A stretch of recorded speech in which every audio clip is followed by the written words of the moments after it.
রাহিম ছোট গ্রামে জন্মেছিল। গ্রামের মানুষ তাকে অলস মনে করত।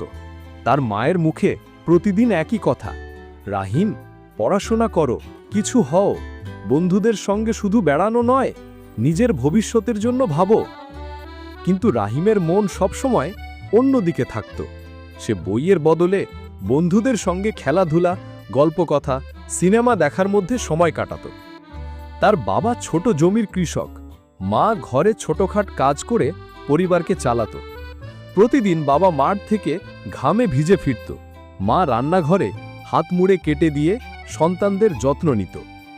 রাহিমের জীবনকে কখনো বোঝা মনে হতো না, তবে বাবা মায়ের ত্যাগ ধীরে ধীরে তার হৃদয়ে জায়গা করে নিল। একদিন বাবা বললেন, রাহিম, তুমি যদি সত্যি নিজের জীবন বদলাতে চাও তাহলে বিদেশে যাওয়া ছাড়া আর উপায় নেই।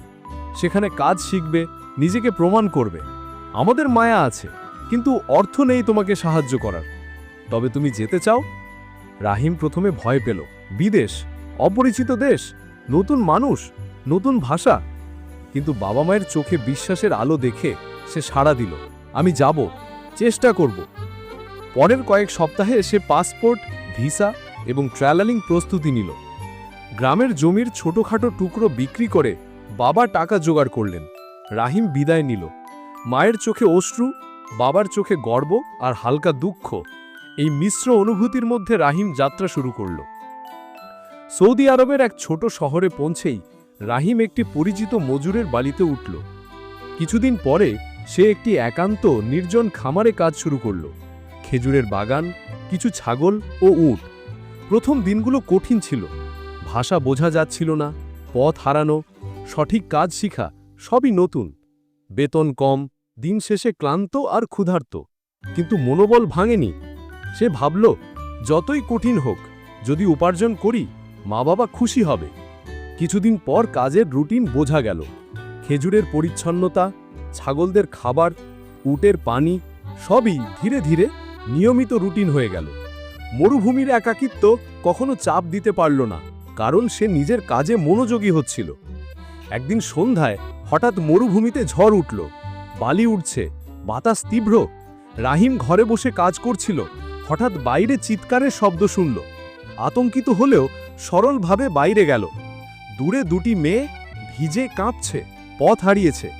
গাড়ি সেখানে আটকে গেছে। রাহিম তাদের শান্ত করল, ভয় পাবেন না, আমার সঙ্গে থাকুন, এখানে নিরাপদ। রাতটা কেটে গেল। রাহিম তাদের জন্য কম্বল, পানি, খাবার দিল। মেয়েরা প্রথমে ভয় পাচ্ছিল, কিন্তু রাহিমের শান্তি আর আন্তরিকতার কারণে তারা ধীরে ধীরে স্বাচ্ছন্দ্য বোধ করল। সারা রাত তারা গল্প করল। রাহিম তাদের জানালো তার জীবন, গ্রাম, মা বাবার ত্যাগ। মেয়েরা শুনল মুগ্ধ হয়ে, কিভাবে এক সাধারণ ছেলে এত সরল ও সত্যবাদী হতে পারে।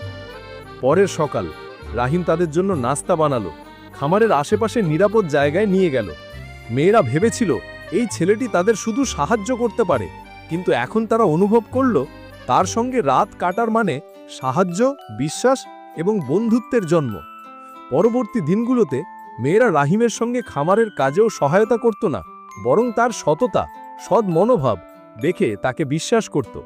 রাহিমের অভিজ্ঞতা, সহানুভূতি এবং সরলতা তাদের হৃদয়ে ছুঁয়ে গেল। কয়েক সপ্তাহ ধরে তারা একসাথে কাজ করল, সময় কাটালো। রাহিম মেয়েদের ছোটখাটো আবেগ বুঝতে পারত। তাদের ভয়, হাসি, আনন্দ সবকিছুতে অংশ নিত। একদিন মেয়েরা হঠাৎ রাহিমকে জিজ্ঞেস করল, আপনি কি আমাদের সঙ্গে থাকবেন? আমরা চাই আপনি নিরাপদ থাকুন। রাহিম শুধু হেসে বলল, আমি চাই আপনি সবাই নিরাপদ থাকুন, তাই থাকছি। সময় কেটে গেল। তাদের মধ্যে বন্ধুত্ব গভীর হল। মেয়েরা ধীরে ধীরে অনুভব করল রাহিম শুধু একজন সহায়ক নয়, তাদের আত্মবিশ্বাস, সান্ত্বনা এবং সুখের অংশ হয়ে উঠেছে। রাহিমও অনুভব করল এখানে মানুষের উপস্থিতি, তাদের গল্প, হাসি সবকিছুই তার একাকিত্ব দূর করতে পারে। একদিন ঝড়ের রাতে তারা গাড়ি নিয়ে শহরে যেতে চাইল। গাড়ি অকেজো। রাহিম চেষ্টা করল, কিন্তু সম্ভব হলো না। মেয়েরা হতাশ। রাহিম তখনও শান্ত, কিছু হবে না, আমরা অপেক্ষা করি, এখানে নিরাপদ আছি। এই একে অপরের প্রতি বিশ্বাস, মনোবল এবং সততার মধ্যে আবেগের বন্ধন আরও গভীর হল। রাতগুলো কাটল গল্প, হাসি চা খাবারের মধ্য দিয়ে। মেয়েরা রাহিমকে শুধু বন্ধু নয়, সঙ্গী মনে